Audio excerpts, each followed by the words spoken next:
What's up guys? Welcome to 2023. I hope you had a happy new year. I know I said my next video would be a tool-assisted speedrun in Super Mario Bros., but a surprise bot on chess.com has been released and I have the opportunity to take on a cat bot named Mittens. So far she has kicked everyone's butt, but I feel that I might be able to change that.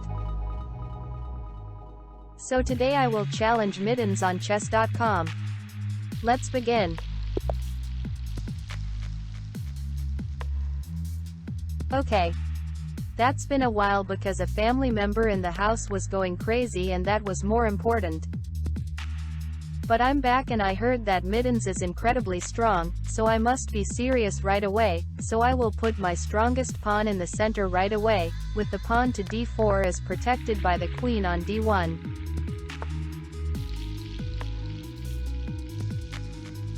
So she plays nf6 to control e4 so I can't get an ideal pawn center. But I can still play c4 to get the next best pawn center, which is what I will do next.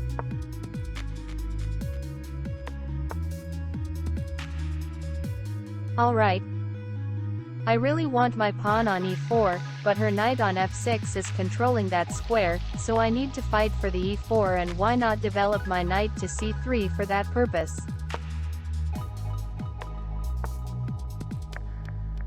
Here d5 gains space with an attack against her c6 knight.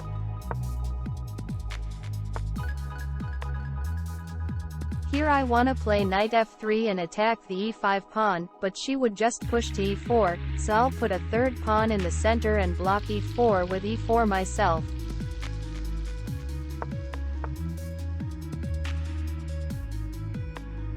She is just moving her knights around, so I think I should play h4 and if she lets me, h5 to kick her g6 knight again.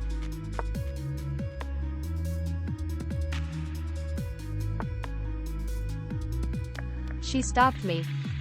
But she wants to develop her bishop to c5 so she can castle, but I can counter that with a3 and b4 to get even more space.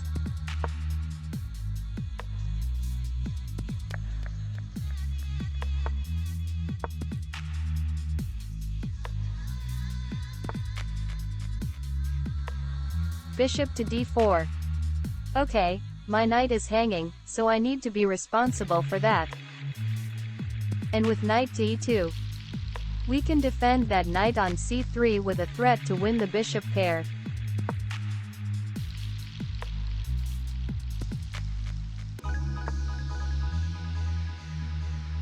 She defended the bishop, and I forgot to mention that I would have also won a pawn with the bishop pair last move. But she really wants to play d6 in the near future, so I should probably play it myself, especially since it also controls two important squares on black's second rank.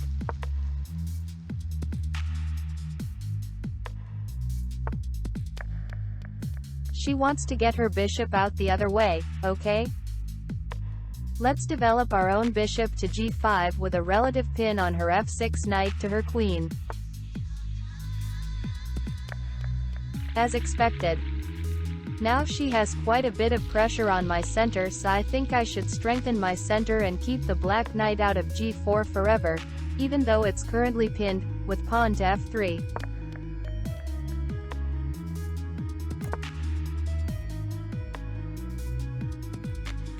She castled.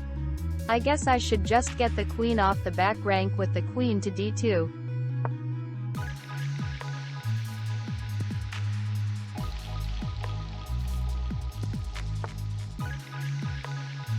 She just played rook to e8. Now I need to get my light square bishop out, so I need to move my knight to g3 to open the door for the bishop.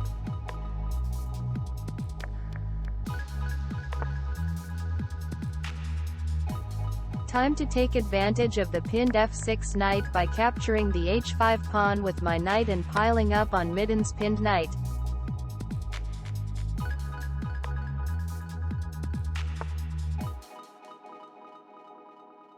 Knight f4.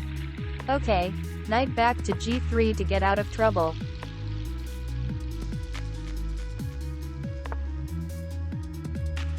g6 weakens her pinned f6 knight as well as her king. I think we should open up the h-file and go after those weaknesses immediately with pawn to h5.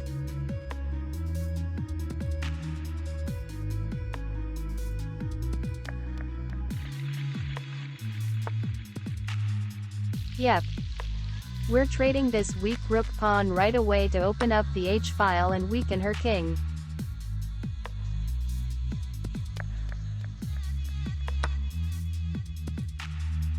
We have several kingside weaknesses, which is great, but we can't quite take advantage of any yet, so this is a good time to take a timeout and castle queenside.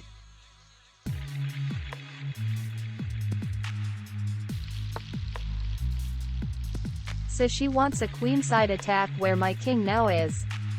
No way, because I'm playing b5 here.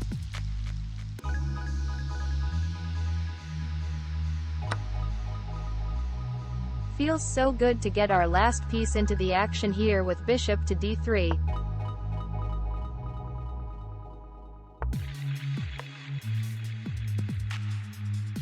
Oh. Time for my rook to invade his kingside where she's weak. Now because of the pinned knight, I can now give a check with the rook on the 7th rank with rook to h7 check, because if she takes the rook she loses her queen.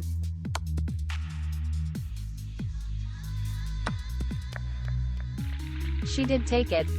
There goes her queen. Now my queen invades. And my knight goes to the middle of the board where he truly belongs. Time to trade knights on f6, because taking on f4 allows her to reposition her bishop to f4, though a check on e3.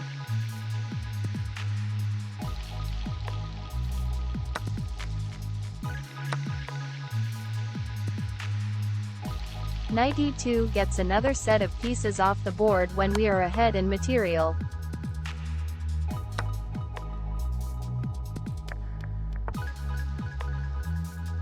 Taking advantage of the open file near her king with rook to h1.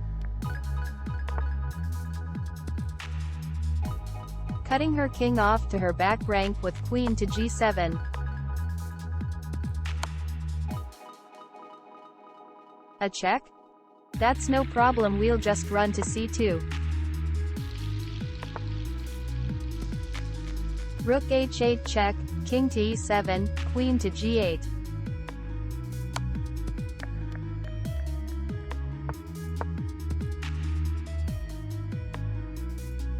To h7 check, because I need to run away from here so I can make progress with my advantage instead of repeating moves.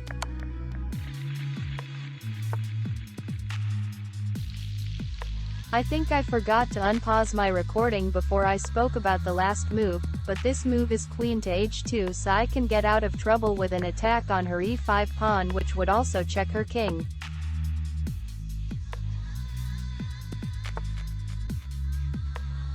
So she protected that pawn on e5. Let's get a pair of rooks off the board.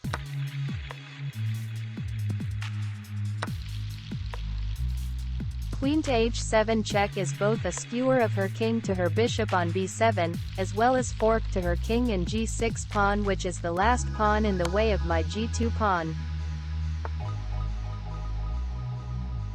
She had to block with her rook to avoid losing her bishop in the back, but that's a free pawn on g6 like I just mentioned the last move. I see a sequence of moves here to win the pawn she just pushed to a4, so I'll do that.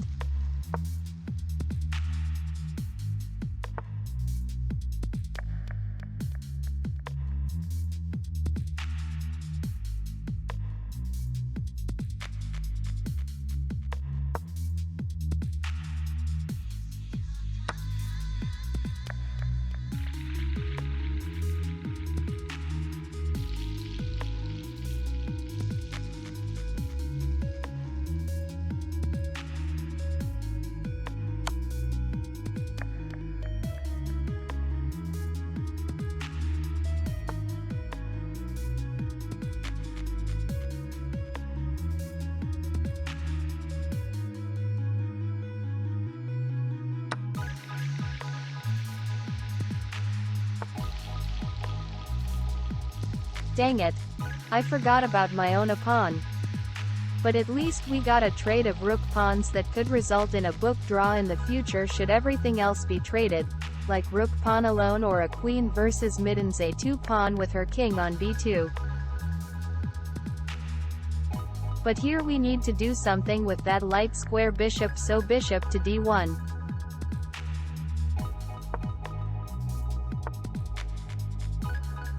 Time to push my protected passed pawn.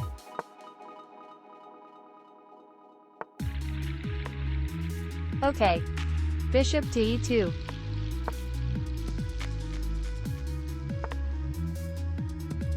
Time to keep her dark square bishop out of the game with king to c2.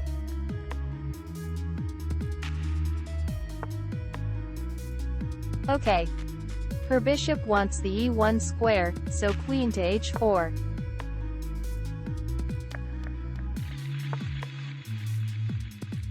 Okay, since the rook is pinned, bishop to f1 so I can get on the other side where my bad bishop is more active. Okay, she's just shuffling back and forth with here bishop. Bishop to g2.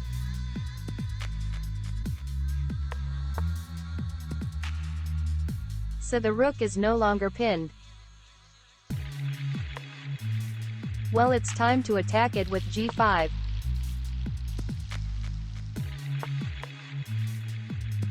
She moved the rook with an attack on my queen. Danger levels. Bishop h3 activates my bishop with check.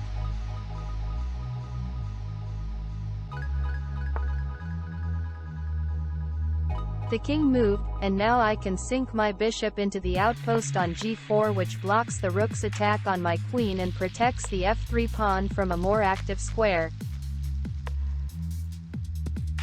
Now we should probably play queen to h8 to go around her king and attack her queenside pawns from behind.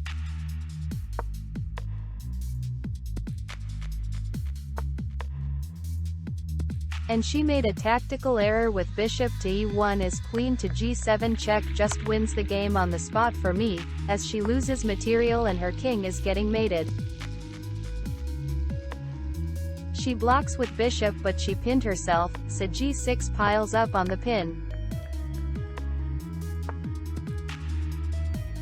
We have several good options here. We can just take the bishop, or since the bishop is still pinned, I also like bishop h5 to add more pressure on her pinned bishop. I'm personally feeling that bishop h5 is better since she won't even be able to get my passed pawn for her piece.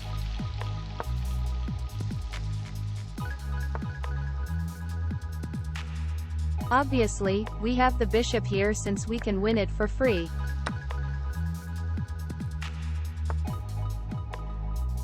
Now we can promote the pawn and win the rook.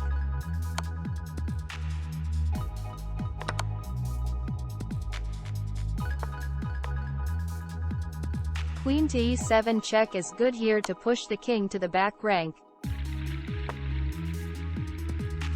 From here the king is in a mating net while we are perfectly safe, so we just have to checkmate the king.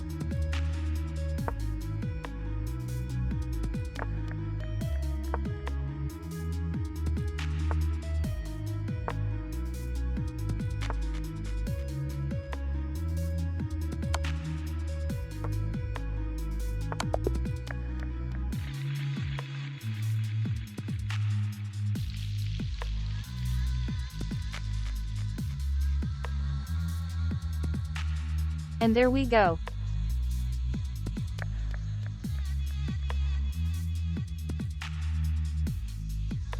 I just won against Mittens. Chess was whining that the cat with one rating that everyone, even international masters like Gotham Chess, was whining that they can't beat. And we just beat this cat with one rating, but really, more like a 3,300 rating. What I took from this video is that anything is possible in chess, and no matter how hard the matchup seems, there is always a way to win. I am 99% sure that even Stockfish 15.1 will eventually be defeated, whether it be by us, or more likely, a higher level of Stockfish like Stockfish 16 and beyond. I hope you enjoyed this video and learned something in the process, whether how to play chess strategically or just the fact that Mittens can be beaten by a human.